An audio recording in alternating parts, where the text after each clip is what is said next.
the Racing Report, brought to you by CanTorque. And hey, they got they always have new stuff at CanTorque, but more importantly, they got pneumatic torque.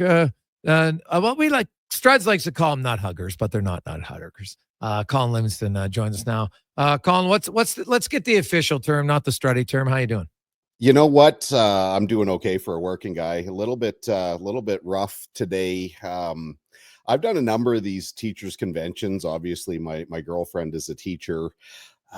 These people put industrial, salespeople to shame for the way that they get after it. My goodness. I mean, I've kind of tagged along to a couple of these things in a couple of different districts. And I'll tell you what, man, these, when you let the teachers out of the classroom. Oh God, they go. They like to have fun. It's impressive. I mean, I've probably been saying it wrong this whole time. I mean, Strutty knows way better than I do. We're just going to go ahead and call them nut huggers. Yeah. Okay. Yeah. No. I mean, the technical term they say is nut runner, but yes. I don't know. I like the idea that our tools really, embrace your industrial threaded fasteners. Yeah. Why not? Now, we'll get to some racing, but there's huge the cart simulation software, the hardware for the cart sim that's going on right now. It's at cart-sim.com is where you can check it out for anybody in the cart. Like this is going to be massive for all those people in the karting world. Yeah, I mean, game changer is a kind of an overplayed cliche, but really appropriate for this situation. I got introduced to these guys here. I've been watching their stuff for over a year, but they didn't have any software for North America. And towards the end of like September, October, noticed that they had finally put out a North American package, made contact with the principal there. Happened to meet him personally when I was at PRI in November, and we've been off to the races. I mean, a couple weeks ago, I had to skip one of the shows. I was actually over in the UK and met with Kart Sim because I wanted to see firsthand what their operation was about. And really excited that we've been appointed, or we've been authorized that we'll be working with these guys starting this year to distribute their software, their hardware, and their peripherals. And so basically it's like for anybody out there, you can get the opportunity, to do a simulated race on these tracks. So people can practice on the track that they're going to go race at in advantage. And that's just, that's a huge advantage. It just gives you, better reaction time when you actually come to race day, correct? Yeah, it's multifaceted, that you can learn the tracks in advance. So we've got a driver under our CRG stable that is heading down to the States here in a couple of weeks at a brand new track. Nobody's really got experience there. She's going to be able to come in here, get on our full motion simulator. It's not... It'll work just fine for what she needs to do, but the karting simulators are, properly set up. So you're in a true karting position with a proper, steering wheel, exact karting pedals. But anyway, it'll be good enough to at least learn the corners. But, instead of getting there, days in advance so that you can learn the track, which takes fuel, takes tires, takes time. It's truly going to put her, well ahead of the curve. And this is going to be something that we'll be doing, in-house here, is have, coaches, whether it's myself or some of our professional coaches, to be able to work with up and coming drivers, existing drivers, to really help in real time see what they're doing, to be able to talk through the process and, really sharpen driver skills. So if anybody out there is interested, they just go to cart, that's cart with a K, sim.com, and then get all the information there. Yeah, you could do that, or they can also, we haven't loaded it yet, but eventually we'll be promoting everything on crgracing.ca. That's our racing site. crgracing.ca. Okay, perfect. F1 season's getting close around the corner. And man, hey, Lewis Hamilton, if you're going to make a change and you're going to commit, man, this guy's fully committed. He's started to learn Italian. He's already given a short speech to their staff, and he's living in a motorhome down by the river. No, I'm kidding. He's living in a motorhome beside the former home of Enzo Ferrari. Yeah, he is absolutely 100% immersed himself in that Ferrari culture.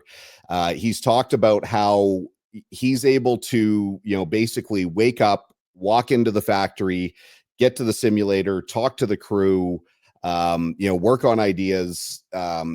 He said that there have been a number of nights that they've worked until 10, 11 o'clock. And he said, what's really cool is that nobody, these guys are employees. They're getting paid, either salary or by the hour, but they have a life outside of racing. It's like nobody's complaining about wanting to go home. Nobody's, everyone is 100% committed to the project. And yeah, they were on track yesterday, 2 days ago, for their formal release party of the car and their first on track of the 2025 car.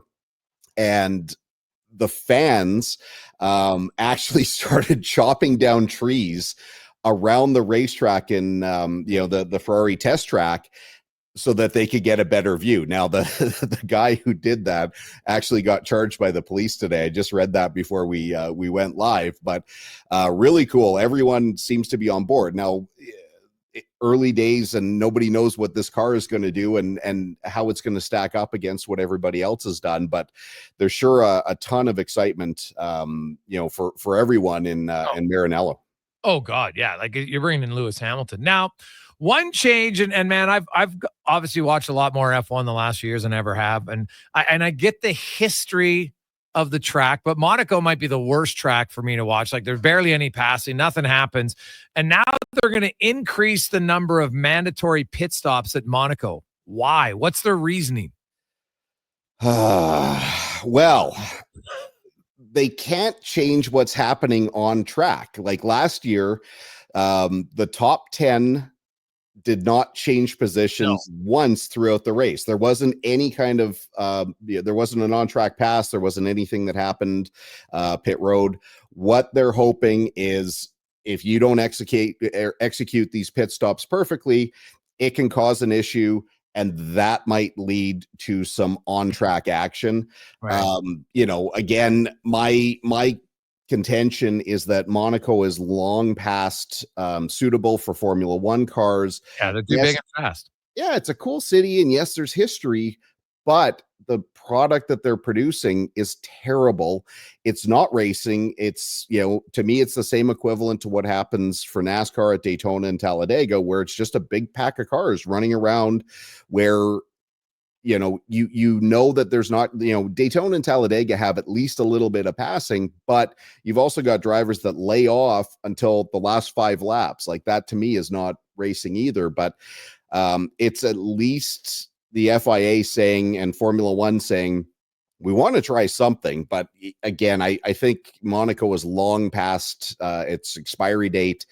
There's so many more amazing tracks around the world that could benefit from a race. And even if they want to keep Monaco as part of the calendar, do it, but do it as like an exhibition, do it as a nostalgia, do it in older cars, or, realistically, F1 could also realize that these cars have gotten way too big, way too heavy, that if they're going to keep moving towards street races, they need to really, really bring the cars back to where they were in even the 90s or the early 2000s, where they might have a shot of being able to compete on these tracks. Yeah, no, 100%. Like that, to me, it kind of seemed weird. Here we go.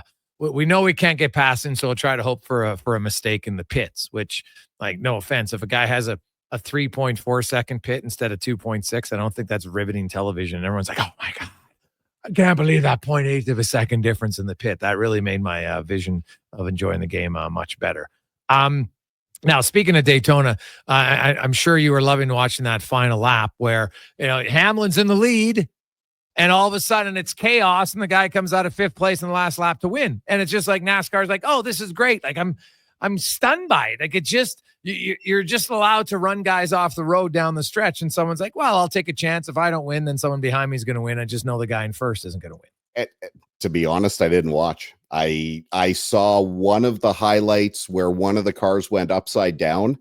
I can't watch the pro level of NASCAR anymore, just because there's too much behind the scenes, and there's too much that's changed with the way that they administer rules and the playoffs, and this, behind the scenes manipulation where if somebody's too far ahead, they find a way to throw a caution because they always want everyone packed up. It's just, when you try and make everything maximum exciting all the time, it's no longer exciting.